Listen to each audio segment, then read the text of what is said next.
Friedrich Nietzsche once said that a joke is an epigram on the death of a feeling. In his commentary on Stalag 17, Wilder historian Joseph McBride said that quote can accurately be applied to many of Wilder's films for their ability to find comedy and darkness. He found romance and humor in A Foreign Affair, a film about the fallout of post-World War II Berlin. He mined some laughs in his taut World War II thriller Five Graves to Cairo, and now he's made a full-fledged comedy about POWs in a Nazi prison camp. The wacky setups just keep on coming. I'm Keir Graff, and with me, as always, is Michael Moreci. Welcome to the Filmographers podcast, the show where we study a director's entire career, one film at a time. This season, we're giving the close-up to the one and only Billy Wilder, a man as entertaining as he is elusive, as charming as he is, well, especially to the people he works with, frustrating. Keir said it best in our episode on Ace in the Hole. Wilder is a study in contrasts, and as an artist, impossible to nail down to a single theme, tone, or even genre.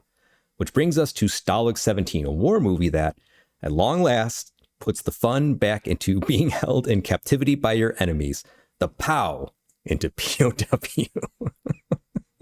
Keir, what's your one-sentence summary of Stalag 17? I snuck that one in on you, didn't I?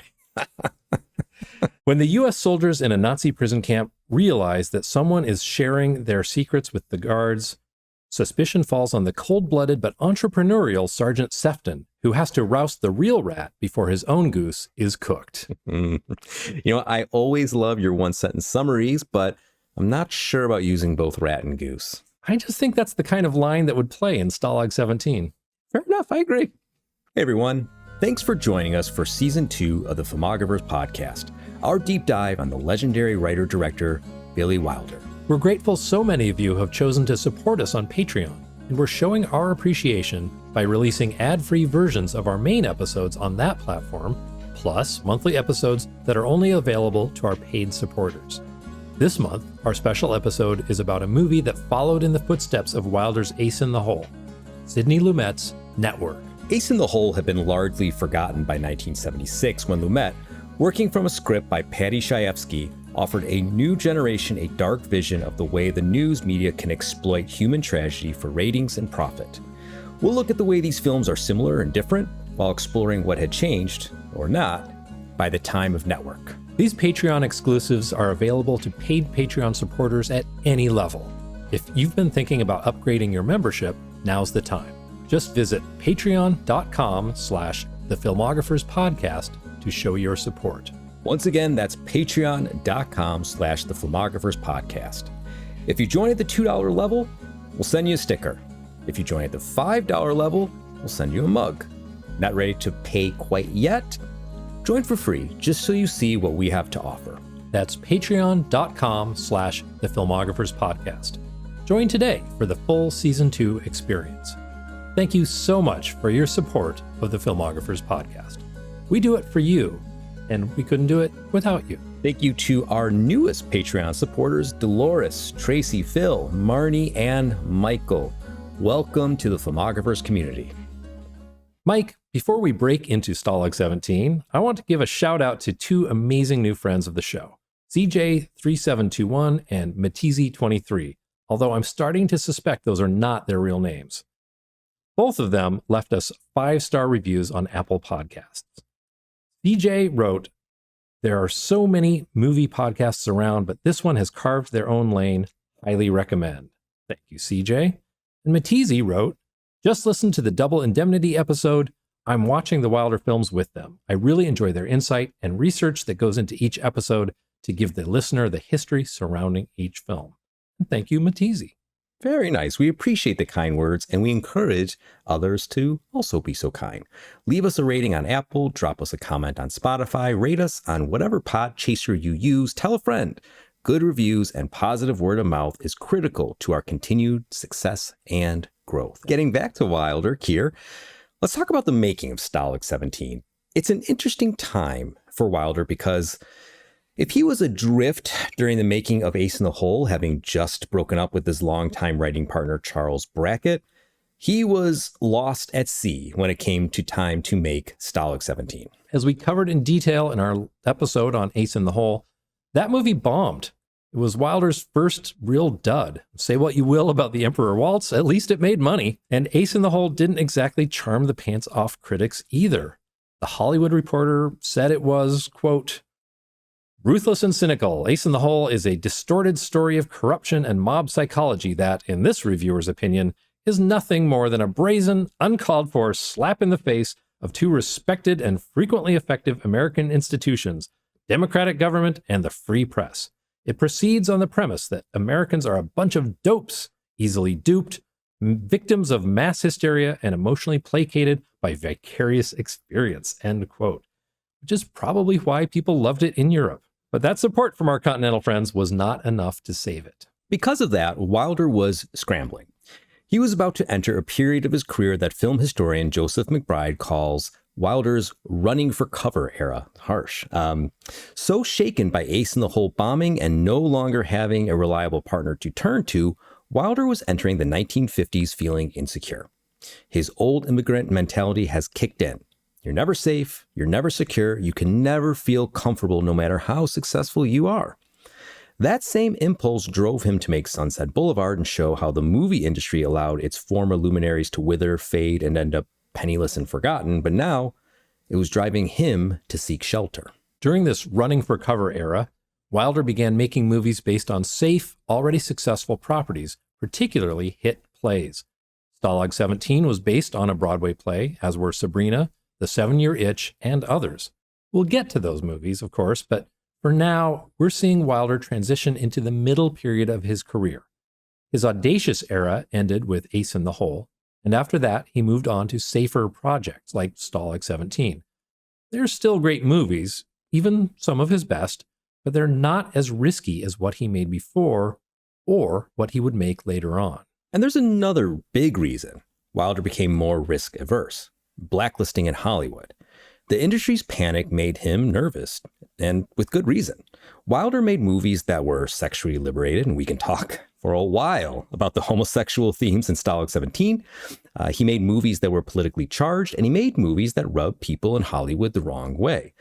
Not only that, but he was an immigrant, and immigrants, particularly liberal immigrants like Wilder, had targets on their backs. At this time in Hollywood, creatives were pressured to sign loyalty pledges to broadcast their patriotism and to denounce their colleagues who didn't go along with it. This may even have played small part in Wilder's break with co-writer Charles Brackett. Brackett supported writers being more or less bullied into declaring their loyalty. Wilder did not. According to Ed Sykov in his book On Sunset Boulevard, in early 1950, Joseph L. Mankiewicz called a meeting of Screen Directors Guild members he trusted most, Wilder among them. Mankiewicz was the president of the Guild at the time, and he was being pressured by Cecil B. DeMille to get everyone to sign a loyalty pledge. Mankiewicz, Wilder, and the others, directors like William Wyler and John Huston, who were fresh off service in World War II, were unanimous in their agreement. There was no chance any of them would sign a pledge of any kind. DeMille, furious at their refusal, staged a coup against Mankiewicz and tried taking control of the Guild. He even began keeping dossiers on liberal left directors and started the DeMille Foundation for Americanism, whatever the hell that is. I have no idea. Eventually, the two sides clashed in another meeting in late 1950. DeMille, who had worked with Wilder on Sunset Boulevard, though the relationship still wasn't warm, singled out Wilder and other immigrants as being especially dangerous. When asked how he replied to this harsh treatment, Wilder said he didn't have to, because John Huston had, quote, applied a samurai sword to Mr. DeMille's withered neck. Now, I'm assuming that's not actually what happened, but knowing John Huston, maybe it did. Since we just saw that clip with Bogart, and this is something I've always wondered, what did you use for leeches in that scene? Leeches. that would be the simple way of solving it. They weren't out of the African swamps, however. They were chemically pure leeches, imported from London. They were English leeches. English leeches, yes. I don't suppose anyone who ever saw that movie can forget those leeches and Bogart's reaction to them, that completely convincing He had tremble. that reaction quite naturally. After that meeting, the immediate threat from DeMille was vanquished, but the specter of paranoia and the fear of communist allegations persisted throughout America and Hollywood. And you can see that specific fear permeates Stalag 17. The movie is, at its heart, about informing and betrayal. You have this group of soldiers, non-commissioned officers, unified as prisoners of war. It's unimaginable to think that one of them would sell out his brothers to save his own skin or even just to make himself comfortable. But that's exactly what all the men fear is happening. It's not hard to see the parallels to the Blacklist. It's not, but this is what Wilder does time and time again. He nests political and social commentary into the fabric of crowd-pleasing entertainment. It's his particular brand of magic. He also possessed another kind of magic, pragmatism. Pragmatic magic. He had had it since he started directing in America and probably even before that. But going into that movie, which would become The Major and the Minor, he knew he needed a hit. That way, he could make sure his first time behind the camera wouldn't also be his last. And he had the same realization here. After Ace in the Hole bombed, Wilder knew he needed to rebound. Studio executives informed him that his next movie would have to cover the losses of Ace in the Hole, and an original property would be too risky. But he also needed a collaborator.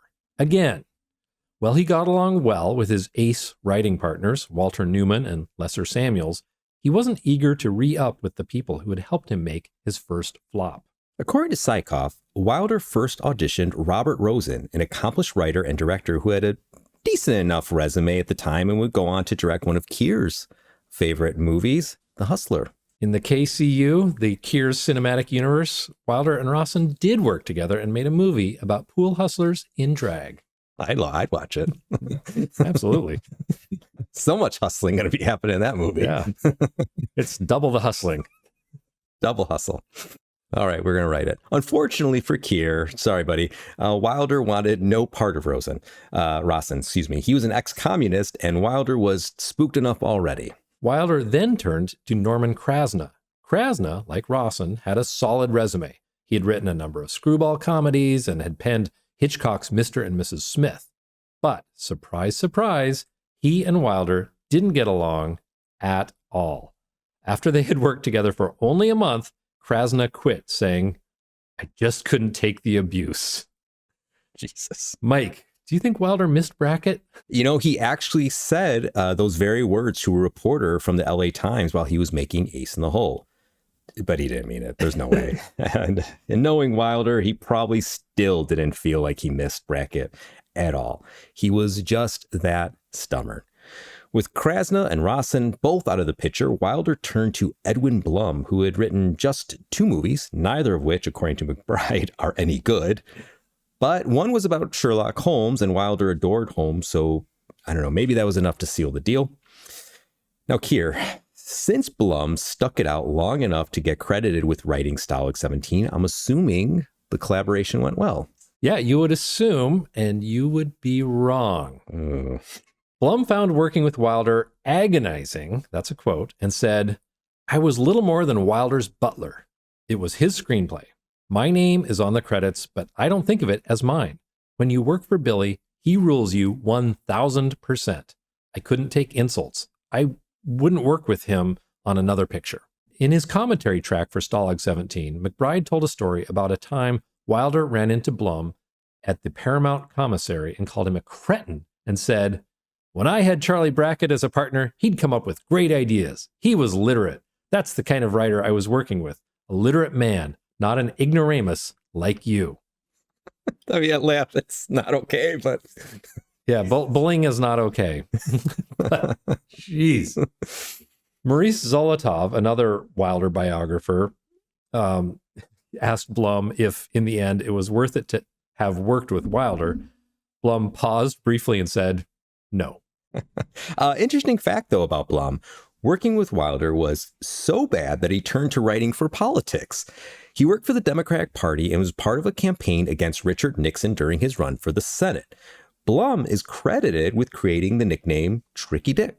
So he's got that going for him. The piece of writing that will probably last the longest. Yeah, most likely. Keir, longtime listeners know that when you're not podcasting, you're a prolific author. Last year, you came out with 2 books, and you already have another one on the way. That's right, Mike. On March 3rd, I Did Not Kill My Husband will go on sale. It's the 5th book I've written with my writing partner, Linda Jaffe Hull, under the pen name Linda Keir. I Did Not Kill My Husband. That title sounds strangely familiar. It should. It's an inversion of Richard Kimball's famous line in The Fugitive as he tries to find the one-armed man who killed his beloved wife. Our book is a thriller that pays homage to Andrew Davis's modern classic. Only our wrongly accused protagonist is a social media influencer whose platform is all about what she calls ethical gold digging. And since she already admitted she married her husband for his money, no one believes she didn't kill him to cash out his insurance policy. So no train crash, no one-armed man, no Tommy Lee Jones? Nope. But I have no doubt film fans will enjoy the way we tip our hats to those famous story elements. I can't wait to read it, unless they make it into a movie. Then I can just watch it. From your mouth to Hollywood's ears, Mike. In the meantime, listeners, you can pre-order I Did Not Kill My Husband wherever books are sold. If you want a signed copy, order it from the Filmographers' favorite bookstore, Exile in Bookville. Visit exileinbookville.com. Now that Wilder has his writing partner in Blum, he needs a story and a script. At first, Wilder wanted to make a Laurel and Hardy movie despite their careers pretty much being over at this time. Working with has-beens, though, had never been a problem for Wilder before. This time, though, it was. Ollie got sick and the project just seemingly ran out of steam. Wilder also had his sights set on remaking the 1936 George Cukor movie Camille, which had starred his old friend Gerda Garbo. But in Wilder's version, Camille would no longer be a 19th century French courtesan. Oh no. No, in this version, she'd be an elegant Harlem hooker. This is real, folks. Duke Ellington would write the score, and the whole thing would be a lively affair because according to Wilder, and this is a quote, "Unless she's a whore, she's a bore," end quote. Paramount had absolutely no interest in this. Zero. The whore-bore line is not up to Wilder's usual high standards for a quip. And what's going on? I thought he was looking for a hit. I really struggle to understand what between that and the Laurel and Hardy. It's like, what are we reaching for here? He was flailing. But when he took a trip to New York to see the season's hit Broadway show, Stalag 17, it was love at first laugh. Wilder immediately saw the play's potential as a movie, so he went to Paramount and told them to acquire the rights. Now, Paramount had already passed on Stalag 17. Donald Bevan and Edmund Trzynski, the playwrights, had pitched their idea all over town, and every studio turned it down, including Paramount. They had actually been POWs in the real Stalag 17 and based the story on their own experiences. Fun fact, Trzynski is actually in the movie playing Triz, the guy with the line. I love this bit. He's reading letters from home and he says, "My wife says, 'Darling, you won't believe it, but I found the most adorable baby on our doorstep, and I've decided to keep it for our very own. Now, you won't believe it, but it's got exactly my eyes and nose.' Why does she keep saying I won't believe it? I believe it. I believe it." Such a great bit. I mean, later he's knitting. I don't know if you notice the detail. Yeah, he's knitting baby booties. He's knitting booties. It's such a great little Wilder bit of business. I believe it. I believe it. Anyway, Hollywood passed, so Bevan and Trzynski took their story to Broadway, and the show became a huge hit. What Paramount could have had for a song 12 months earlier now cost them $100,000. But they coughed up the dough, and Wilder finally had his next project. And now it was time to find his lead actor, and for the role of J.J. Sefton, the cynical, intelligent, and scheming sergeant held prisoner by the Nazis, he wanted Charlton Heston. Once again, I thought he was trying to make a hit. Yes, true, Heston was popular at the time, but he was absolutely wrong for the part. Sefton calls for wry restraint and caginess, not scenery chewing. Yeah, no, I don't see it at all. Yeah, and officially, Heston didn't want to take the part because he was under contract elsewhere. But I like to think that Wilder realized how little of a sense of humor the man actually possessed. And he wanted Mae West for Sunset Boulevard. Wilder gets to the right place eventually, but sometimes it takes him a while. He has to yell at some people and curse people out in the process first, and then he goes to the right place. It's his process. Yeah. Wilder then went to Kirk Douglas, who had just starred in Ace in the Hole, of course, but Douglas turned him down. Later, Douglas would call that decision one of his biggest regrets.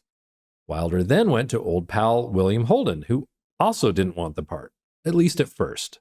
According to McBride, Holden went to see the play and walked out after the first act. He said, "I didn't find it very exciting. I thought Sefton was just a con man without any motivation." But Wilder was able to win him over, as he often does with actors who are unwilling to work with him. For starters, he promised Holden that in the movie, Sefton was far more complex than he was in the play. He'd be crafty and intelligent, not angry and mean. By the way, talking about his work transforming Stalag 17 from stage to screen, the always humble Wilder said he improved it 100%. Haven't seen the play, so I can't opine. I can't either, but I can tell you in my research for the movie that all the changes he made and his boasting really pissed it off the playwrights. I mean, Trzcinski had to be there in real time, like watching him. Watching him change it and, be arrogant, most likely. Anyway, more importantly than Wilder's convincing on a creative level, Wilder had him at a personal level. Him and Holden were really close at this point. They'd become friends on the set of Sunset Boulevard, and that relationship had only deepened since.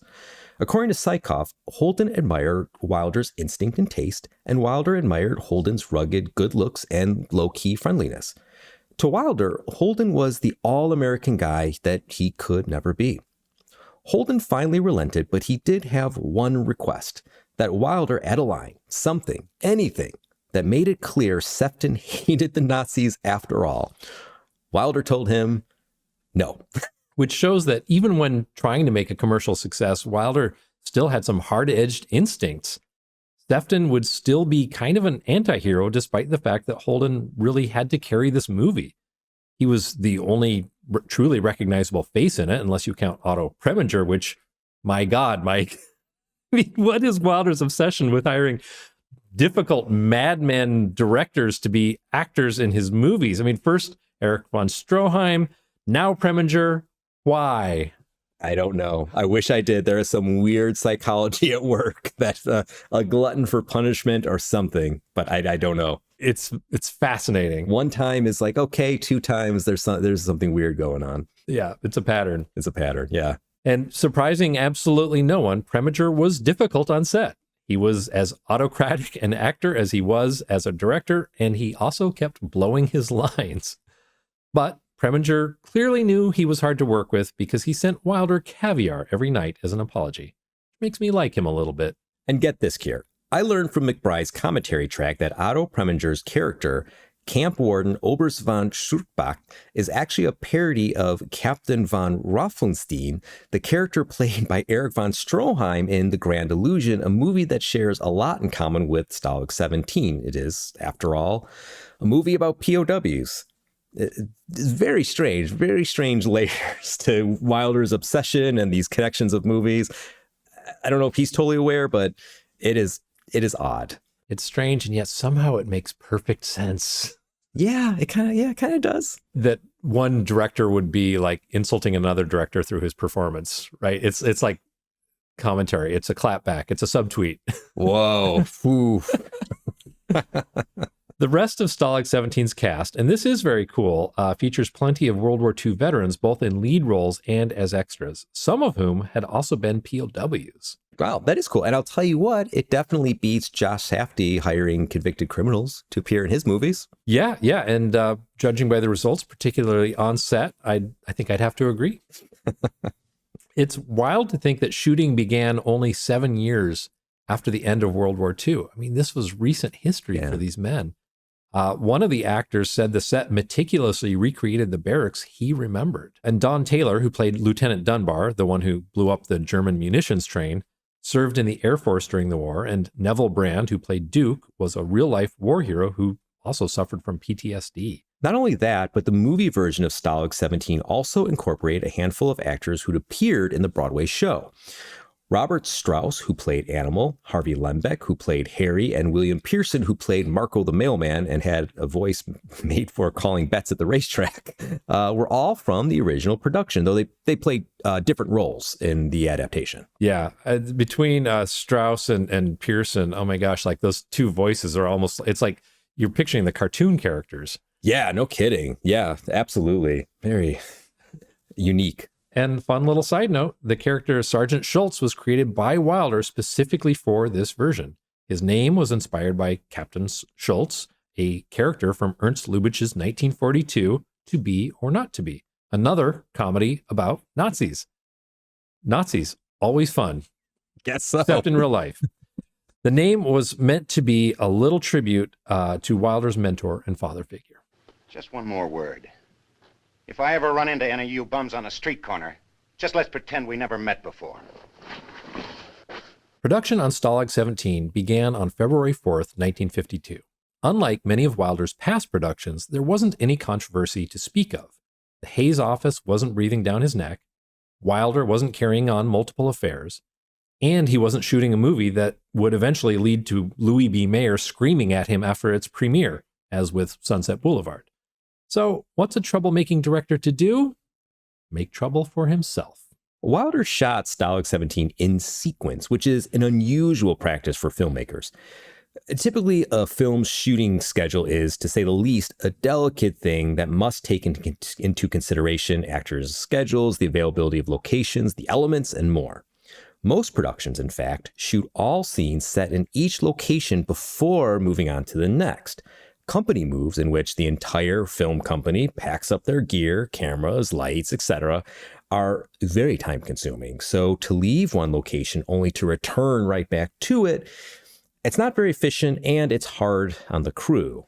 For Holiday Holdup, the movie I co-directed/wrote, we actually front-loaded the most difficult scenes and the most company moves at the start of the schedule. When production begins, cast and crew all still have energy and enthusiasm. They're not tired of seeing each other for 14 hours a day. They still want to be there. So you do the tough stuff first and save the easier days for later when everyone's tired. And that's just one tactic for approaching a shooting schedule. To go in story sequence, as Wilder does on Stalag 17, to move from one location to another and back again to grind cast and crew down, it's a challenge.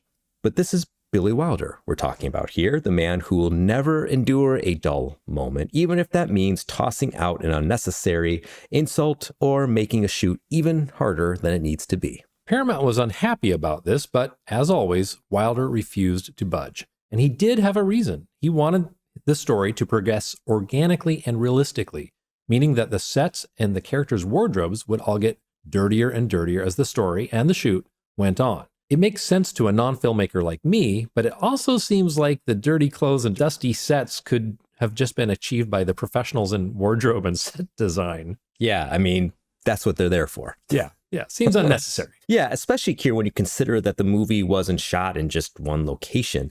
The interiors, the prisoners' barracks, and by the way, that's what the word Stalag translates to. It's prison camp. Those were all shot on the Paramount lot, but the compound, the exteriors, were shot in Calabasas, which is 30 miles northwest of Los Angeles on the Paramount Ranch. That was meant to stand in for Austria, where the camp is located in the film, and as we all know, where Wilder is from. 93,000 Americans were captured by the Germans during World War II.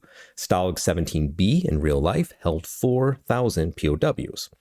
Now, the Calabasas location was a controlled environment, and that helped shooting. The set was built per Wilder's specifications and vision, but its location did add a wrinkle to filming.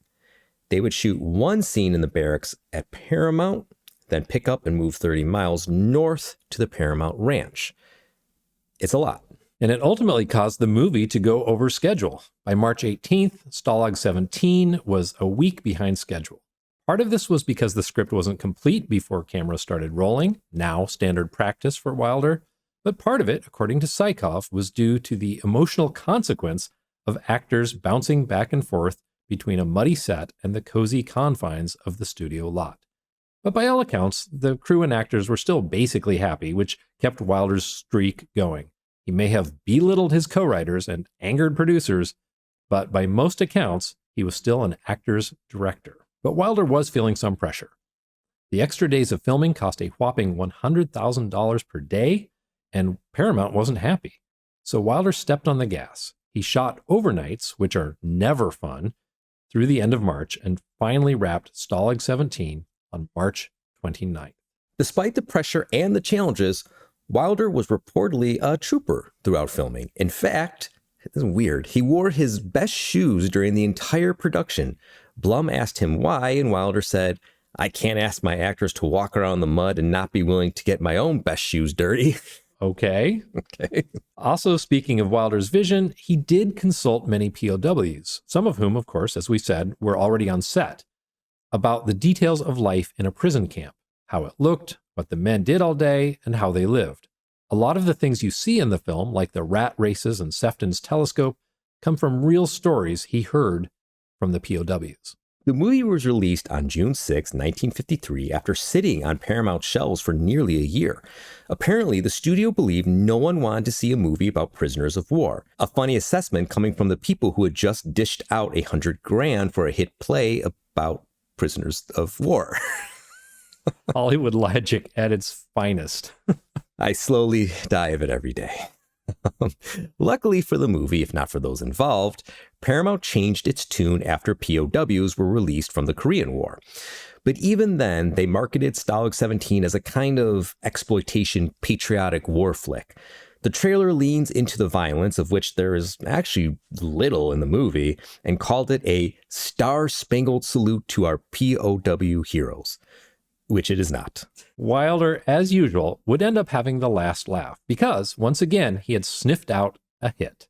Stalag 17 performed extremely well, which to me is kind of a surprise. Yeah, me too. I mean, when you think of Wilder's biggest and best movies, Stalag 17 rarely makes the list. It's like one of his better mid-list movies, I would say. And I think history has proven that to be pretty true. But in 1953, it was huge. It made $10 million in the US alone, which easily covered both Stalag 17's budget and the money he lost on Ace in the Hole. Wilder was back on top. And the critics loved it just as much as audiences. Pauline Kael enjoyed it, writing, "The gallows humor is entertaining despite some rather broad roughhouse effects." I agree with her on that. Philip K. Schur of the LA Times said that Wilder's adaptation, quote, "preserved the essential humor and tragedy with no dulling of its corrosive edges, though he has cleaned it up in both language and situations. Lustiness has pretty much replaced bawdiness, and while the fun may not yet be in all the good, clean class, it is at least expressed in the accepted and more palatable Hollywood medium of hard-boiled comedy." That was a mouthful, Philip. It's a lot. And Bosley Crowther, we can't leave out old Bosley, our friend Bosley, called it a crackerjack movie in his review for the New York Times. That's nice. All right. Well, Keir, do you know who else liked it? Charles Brackett, maybe? I mean, he might have. It's not dark. It's not lewd or based on a novel, which, we know he hates. So there's a chance he did like it. But no, I was going to say that Wilder had a massive fanboy abroad, and his name, Francois Truffaut. You and your French New Wave, Mike. I have a type. But Truffaut wrote about it eloquently and passionately. Remember, this is back in his film criticism days, before he was Truffaut, the filmmaker and actor. Hell, in 1953, he was only 21 years old. And despite his youth, Truffaut admired Stalag 17 and its political themes that examine, quote, I love this quote, the role of the solitary, intelligent man in a world of idiots. Is that French or what? Extrêmement français. Oui, oui. If you'll indulge me, Keir, I'd like to read a passage from his review, not just because I love Truffaut, but because I think it's such an adroit examination of Sefton and Wilder, and I think it's just worth sharing. So, Truffaut writes, quote, Sefton is intelligent. That's why he acts as he does. For the first time in films, the philosophy of the solitary man is elaborated. This film is an apologia for individualism. Certainly, the solitary man has been a theme in films, as with Charlie Chaplin and many other comedians, but he has usually been an inept person whose only desire was to fit into society. Sefton is alone because he wants to be alone. He has the qualities of leadership, and everything would tend to establish him as the barracks' trusted leader. After the deception has been uncovered by Sefton himself, and the leader, the man trusted, has been unmasked and convicted, we may wonder if Sefton escapes in order to avoid being named to take his place, knowing his fellow prisoners would do exactly that, both to exonerate themselves and because they finally recognize him as their only possible leader. What's sure is that Sefton escapes to get away from the companions whom he despises, rather than from a regime he has come to terms with and guards he's been able to bend to his needs. Sefton needs those whom he despises to despise him in turn. If he remains, he will be a hero, a role he rejects no matter what the cost. Having lost his moral solitude, he hastens to regain it by becoming an escapee with all the risk it entails. That's fascinating, and I love it. Interestingly enough, David Denby, decades later, made a similar point in The New Yorker, writing that Wilder's interest lies in proving the essential rightness of the realist, Sefton, who sees through everything. The movie is more of a self-portrait than anything else Wilder has made. Not bad, Denby. Now I've got one for you. Do you know who else really liked Stalag 17? Is it Godard? No. I'm referring, of course, to the creators of Hogan's Heroes. They liked it so much that they totally ripped it off. Now, I have a deep personal history with this sitcom because I used to watch reruns after school. And to me, Sergeant Schultz will always be John Banner, who took Sig Ruman's broad comic turn and turned it up to 11. Sig Ruman, by the way, was in both Ninotchka and The Emperor Waltz. Oh. But the source material for Hogan's Heroes could not be more obvious. The camp commandant, Colonel Klink, looks like Preminger. Sergeant Schultz has the same name in both the movie and the TV show. And the very first episode of Hogan's Heroes is about the prisoners finding a German mole in their midst. I had always assumed they bought the rights, but I was wrong. Bevan and Trasinski, the duo who wrote the original play, slapped Hogan's Heroes producer with a lawsuit.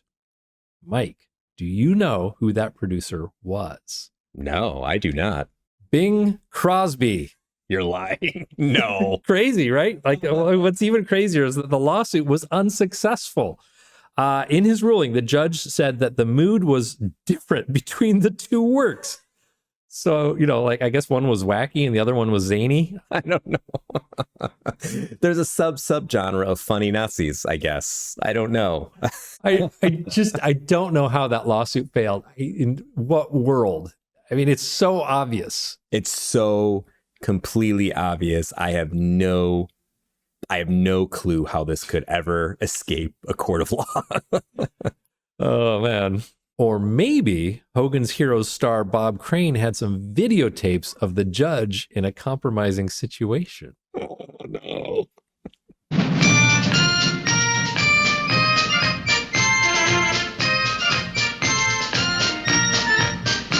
In addition to being a box office success and a hit with critics, Stalag 17 was also nominated for 3 Academy Awards. Best Actor for Holden, Best Supporting Actor for Robert Strauss, he played Animal, in case you don't recall, and I wouldn't blame you if you don't, and Best Director for Wilder. Only one of them went home with an Oscar, the great William Holden, his only Oscar win. He celebrated by delivering the shortest acceptance speech on record. Thank you. Thank you. Thank you.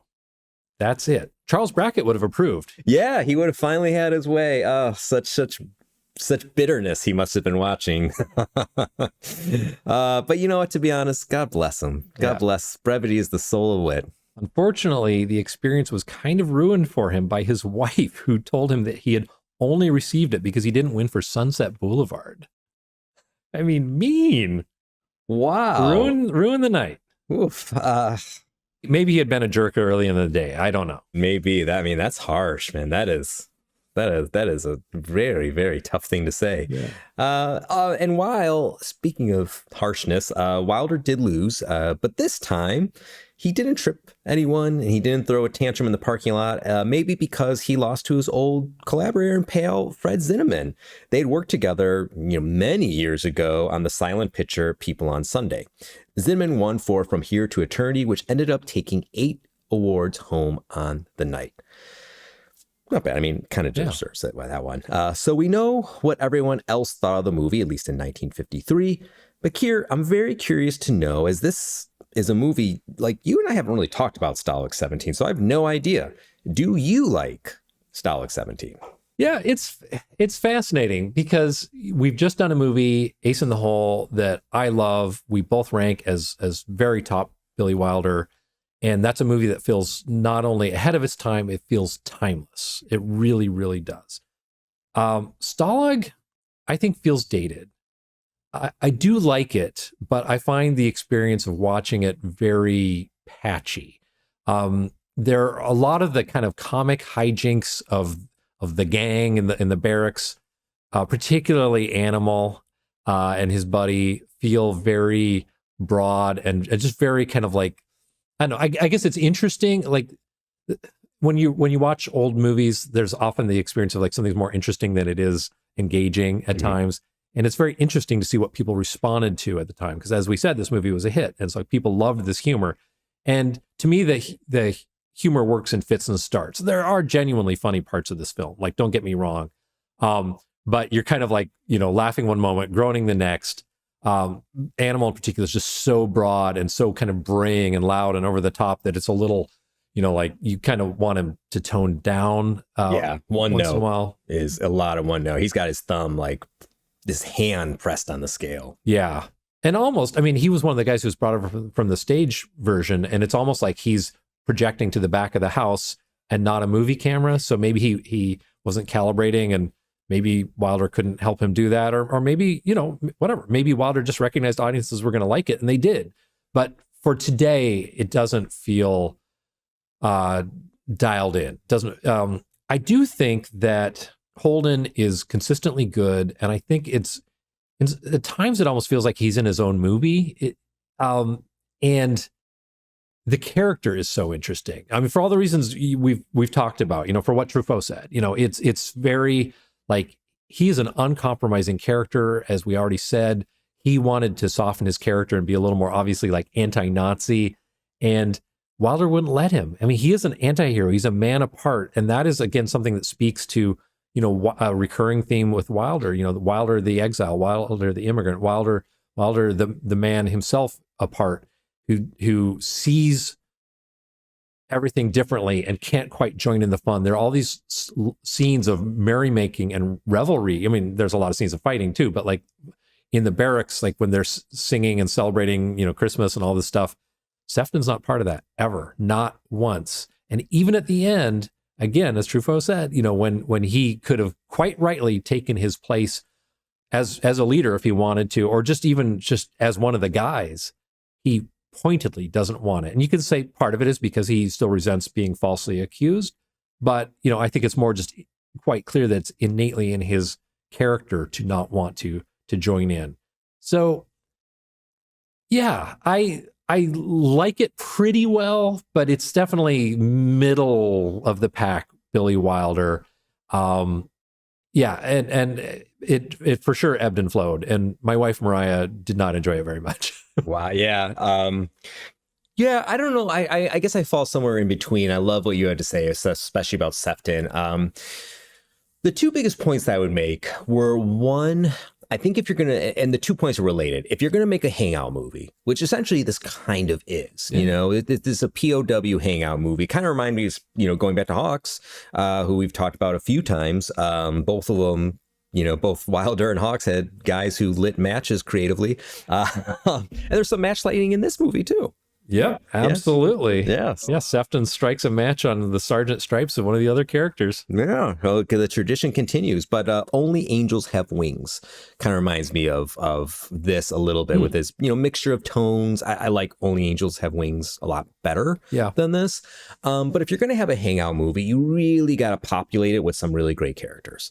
Like, that's the point. You want to hang out with these people. You want to hang out with like John Wayne and Ricky Nelson and it's either Rio, I think that's one's Rio Bravo. I get that confused with El Dorado and James Caan, but anyway, and Robert Mitchum.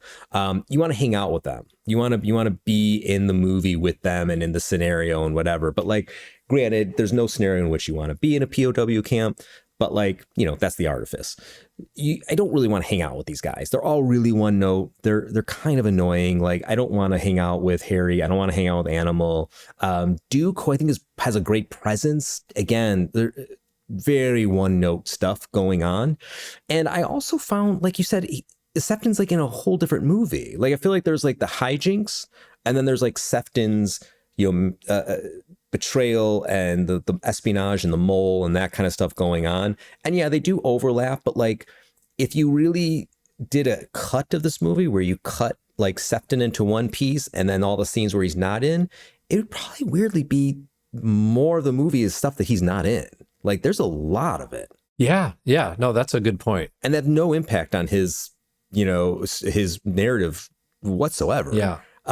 So it's a strange structure. It's a strange construction for a film. And it's strange how much it ebbs and flows away from its own central, you know, plot. Yeah. And I didn't love the places that it went. I just didn't find enjoyment with those characters. So as a hangout movie, I didn't really love it, but it's carried by Sefton, by Holden. Like, I think he's terrific. I think he's terrific. Like, everything that Truffaut said and Denby said and you said, like, I can't say it any better. You know, it is very much like we've talked about this a lot, so I'm not going to, you know, flog, dead horse at this point, but it is Wilder. It is, and he has said he's felt closest to Sefton. It is the intellectual outsider, the person who's playing chess in a world of checkers, and just bitter. And we talked about in our last episode, Ace in the Hole, like, kind of angry. Like, Sefton's an angry guy. Yeah. You know, he's getting by and he's making himself comfortable and he's scheming and trading and everything he's doing, but he's not a happy guy. And even at the end, I think in a traditional Hollywood movie in the hands of a lesser director and lesser writer, he would escape and do the heroic thing and give a wink and be like, I was just messing with you guys. Yeah. You're all right. Yeah. But instead he's like, go fuck yourself. And he leaves. And that's it. Yeah. So I love the Sefton stuff a whole lot. And I love some of the craft that's going on. And I like the touches. There's some Lubitsch touches of like the light, the symbol. I will say, like, the mystery at the heart of it helps it hold together a bit. It's not bad, like the mole hunt and the passing of the messages in the chess piece and the and then the little signal that Sefton eventually figures out, the knot in the lamp cord. It's not bad. Like, it keeps the momentum going. It frames it all pretty well. Yeah, I would agree. It's not bad. I don't think either one of us disliked. I think you liked it pretty well. But yeah, the last thing I will say a little long, and it's 2 hours, I think, even. And this is one of the first movies, one of the few movies Doane Harrison did not edit a Billy Wilder movie. He supervised the edit, but he didn't edit. And I just wonder how much that played into it. Did feel leggy. Like, it did feel long. That felt like there was some of those sequences with Animal in particular that could have been, if not cut down, cut completely. Yeah. I'm there talking to Billy Wilder. He goes, so you want to be an actor, huh? Well, I thought he had ESP. You know, I was like, how do you know that? And he said, forget about it. I said, what do you mean? He said, you're too ugly to be a leading man. And he said, you're too pretty to be a character actor. And I said, what do I do? He said, can you write? I said, yeah, I do write. He goes, write your own stories, create your own characters, don't stand in line with everybody else. And then later on, he saw that I said that in the newspaper, and he got hold of me. And he said, come have lunch with me today on Beverly Drive at my office. He goes, I don't remember saying this stuff to you, but I read it in the paper. I'm glad I helped you. And then I started to know him a little bit. He and Stanley Kramer were the two of the old guard that really took me under their wing, All right, it is time for our favorite segment, the Filmographers 5, where we list 5 favorite movies in any given category tied to the movie that we're discussing in the current episode. And today, for Stalag 17, because we love William Holden, we're going to discuss our top 5 William Holden movies. Keir, what do you got for number 5? Our 5th favorite William Holden movie is Executive Suite, the 1954 drama directed by the great Robert Wise and written by Ernest Lehman. It was the legendary writer's first produced screenplay, in fact. Despite the all-star cast, which Featured Barbara Stanwyck, Frederick March, and Shelley Winters, Holden steals the show as Don Whaling, one of the corporate suits all vying for the role of president after the president's unexpected death. It's a razor-sharp look at corporate hell and well ahead of its time, and it wouldn't be the last time a Holden film predicted, pessimistically, America's future. Our fourth favorite William Holden movie is The Wild Bunch, Sam Peckinpah's 1969 revisionist Western. Billy Wilder once said, "If I'm cynical, what would you call Sam Peckinpah?" And he has a point. While Wild Bunch isn't Peckinpah's darkest or grittiest film, it's certainly violent and portrays a cast of vulgar men, a staple of Peckinpah's. It has a terrific cast, it looks great, and it's just a full-throttle, guns-blazing Western, and it's hard to ask for anything more than that. Our third favorite William Holden movie is Bridge on the River Kwai, David Lean's 1957 adaptation of Pierre Boulle's novel of the same name. My dad used to project 16mm films in our living room, and amazingly enough, this was one of them. It's been a favorite ever since. Holden plays Shears, an escapee from a Japanese prison camp who is blackmailed to go back to the jungle to help blow up a bridge when it's revealed that he impersonated an officer. Kwai is both a spectacle and a terrific character study, and Shears is a great role for Holden, who was always at his best when playing conflicted heroes, probably because he himself was plagued with deep feelings of insecurity. Our second favorite William Holden movie is Network, Sidney Lumet's brilliant examination of journalism, entertainment, and the price you pay when integrity lays down for ambition. Paddy Chayefsky's script is an all-timer, and the movie was absolutely prescient in its depiction of media slouching its way towards sensation. Holden is fantastic in it, the entire cast is, though Ned Beatty steals the show with his unhinged, maniacal speech about the glory of corporate power. And our first favorite William Holden movie is Sunset Boulevard, Billy Wilder's 1950 classic poison pen letter to Hollywood. Holden underplays struggling screenwriter Joe Gillis in perfect counterpoint to Gloria Swanson's deluded diva, Norma Desmond, always making clear his character's deepening self-loathing. He won his first and only Best Actor Oscar for his next Wilder picture, Stalag 17, but deserved it for this one. Just ask his wife. And that's it for this episode of the Filmographers podcast. Thank you so much for joining us on our season-long exploration of the films of Billy Wilder. Have a comment or suggestion? Want to share your take on Stalag 17 or make a special request? We want to hear from you. Please email us at thefilmographerspodcast@gmail.com. Thank you, as always, to our fantastic producer, Kevin Lau, who makes our podcast sound and look as good as it does. Our theme music was composed and played by Gompson, and our graphic design is by Cosmo Graff.